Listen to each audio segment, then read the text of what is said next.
Hello, my fellow spooky tankers. The Awaken mode returns to World of Tanks Modern Armor, and I have a few issues with this mostly fun mode. So we're going to have a complaints and grievances video.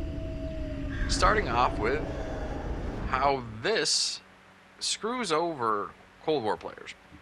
Because it definitely benefits World War II players. And it mostly comes down to the commander system. Because it started with the Pharaoh's Fury, which is an independence tank line in Cold War mode. There is no independence tank line in World War II mode, and the Awaken mode still uses the World War II mode as a basis. So the Pharaoh's Fury becomes a mercenary tank because Cold War mode wargaming got lazy and just made the whole independence line the same as the mercenary line, while having both real tanks and made-up tanks. So the problem comes with the fact that when you change nationalities, as you can see here, you have to pay gold to, if you want to have a Cold War commander get trained in the Awaken mode, which you do want sometimes, because there is a commander XP boost in the Awaken mode. But I don't want to spend gold at this point. It's a small amount. It's a minor grievance, but it's like, yeah, maybe we should have this mode not really be financially detrimental, both with real money and with fake money. More on that later, but yeah, the commander system kind of once again becomes an issue with the Awaken mode, especially if you're like me and you're a Cold War main. Because now I'm kind of forced to train commanders, which I do have a lot of in World War II, but I'm never going to use them. So there's only two, the commanders I use for the Conqueror and the Centurion tank lines that I'm grinding, that I kind of bring in right now because they're the ones I'm most actively going to use. Although I've probably played World War II mode a handful of times at most this year, so yeah, that kind of irks me still. While other game modes don't seem to have that issue. I don't know. Comment down below if you think these special modes should not rely, you shouldn't have to pay to play. Weird to say in this free-to-play game that a lot of people say is pay to win, but comment down below what you think of that. Oh, do me a favor, like and subscribe if you like having a moment of just ridiculous fun and a true embracement of one of the best times of the year if you celebrate Halloween in your country. Because I know Halloween's a very mostly American thing, somewhat UK, but yeah. Like and subscribe if you're down with the spooky season.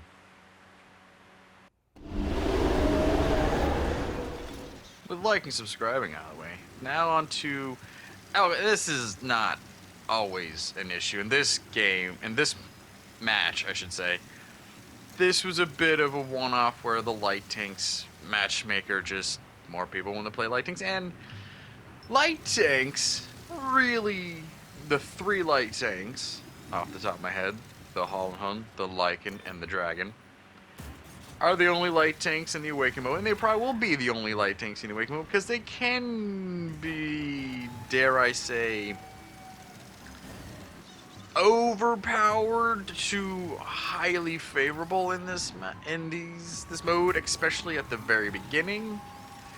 I sometimes find that the Lycan can be a bit much sometimes, and the Dragon has a very capable boom snout, and while I know I've seen some of the reviews of these tanks which usually focuses them on the regular modes, it's like, yeah, I kind of see now why there's been some other tanks get their class changed now, and I feel it's because the light tanks are kind of like,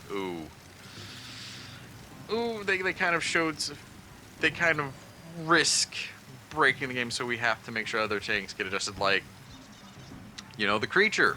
That's a tank destroyer in the regular World War II mode. Here, though, in the Awaken mode, it becomes a medium tank. Meanwhile, the Roswell, another tank destroyer, becomes a heavy. Kind of makes you think, they go, oh, because we have usually smaller maps and such very capable and very easy to detect to you light tanks. Maybe having one too many tank destroyers could have this mode ending up kind of feeling like tiers 8, 9, and 10. Which, yeah, the Creature as a medium tank is a bit meh. But, yeah, the light tanks kind of make me not want to play certain things. Like, the Inferno. I've had a few matches where the Spectre, yes, the Spectre was quite capable of hurting my hull, and I was like, did you get a buff this year? I don't remember you being this obnoxiously destructive, but yeah, last year the Lycan really drove me up a wall. This year, it's like, oh, the Lycan's not too bad, but the Spectre is surprising me. Could just because of the fact that this is such a limited amount of time to play this mode, so you kind of are you barely learn anything and then you forget. But, yeah, light tanks. I'm kind of glad they probably won't be bringing any more in, and unfortunately, thankfully to the Pharaoh's Fury, we might see some more capable mediums, which might be what we need to temper going forward here, although there's the Monster Jaeger, which you don't see much of because, I don't know. I think the Revenant is the king of the tank destroyers here. But, oh yeah, now that the match is the bad economy. Yeah, talk about playing tier 9 in this Awaken mode, which sees a lot of silver loss. Like, the only time I have ever made silver is easily when I've had to break 4,000 damage, which can be kind of hard. I've seen people get 9,000 damage, weirdly enough, and they were really good or really lucky, but yeah, I wish there wasn't such a huge another financial penalty. As you can see here, this is from the next clip, but I wanted to show you. Had to get lucky and do a lot of damage to get silver, which I kind of feel like this mode maybe shouldn't be about silver. I definitely am fine with it being about the whole Commander XP.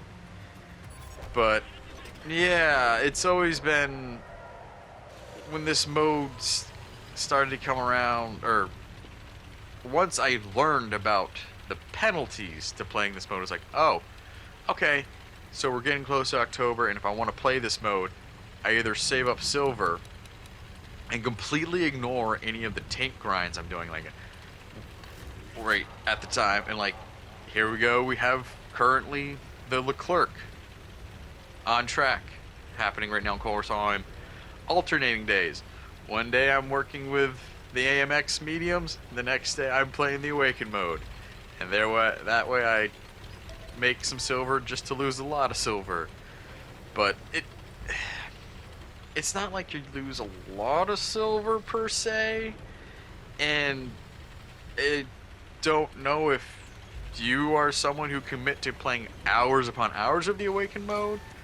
But I do try, this year I'm definitely trying to play a lot more of it and try to get a hang of it than previous years, which was like, okay, I've done 5 matches and now I have to stop because it hurts, thereby ruining our fun that should be maybe a little bit more dumb and not so much serious, while at the same time we get to experience more of what this game can do when it's not beholden to the tank simulator that it sometimes tries to be and just becomes an arcade game.